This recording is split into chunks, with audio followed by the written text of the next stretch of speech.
Hello mga mamis, magluluto nga pala tayo ngayon ng ginataang shell. So first time ko nga pala itong matitikman. Si Mister nga palang nakatoka ngayon. So huhugasan natin. Halos 5 times ko ata itong hinugasan kasi yung tubig niya mangitim-ngitim. Sa tingin nyo mga mamis, anong tawag nyo sa mga shell na ganito? Spiral siya na may pagka-blackish. Sabi ni Mister, ano yun? Suso daw.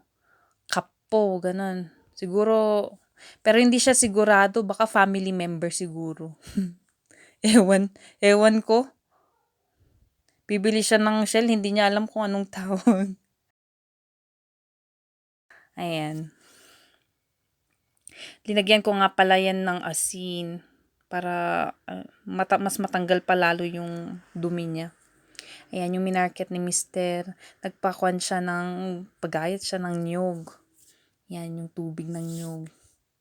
So, pagmamantikaan niya ulit yan. Parang ganyan. Mix-mix lang natin. Tapos, tatanggalin yung tubig ng nyog. Isosote na next yung shell. Yan. Mas maganda daw kasing pag ganyan para, alam niyo yung laman niya, nato-toast sa init nung shell. Ganyan. Hanggang sa nangitim yung kaldero. Yan, mapapasubok tayong maghuhugas pag ganyan kaitim. Pero okay lang. Basta masarap yung pagkain. Yan. So, dinagdagan din ni Mister ng tubig. Gusto niya kasi ng masabaw. Alam niyo naman, pag mga lalaki, gusto nilang masasabaw. Oo. Pagkatapos niyan, kumuha nga pala kami sa kapitbahay ng lemongrass. Ayun ang hahaba ng lemongrass nila, di ba? Green na green. Ayan.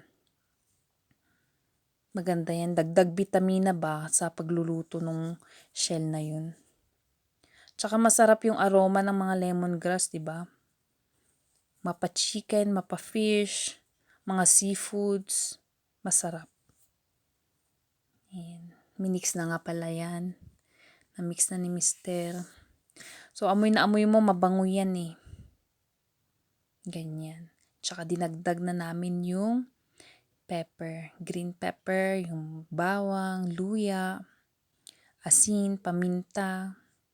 Wala nang etchos-etchos, mga natural na panlasa. Diba? Ciao! Bye-bye!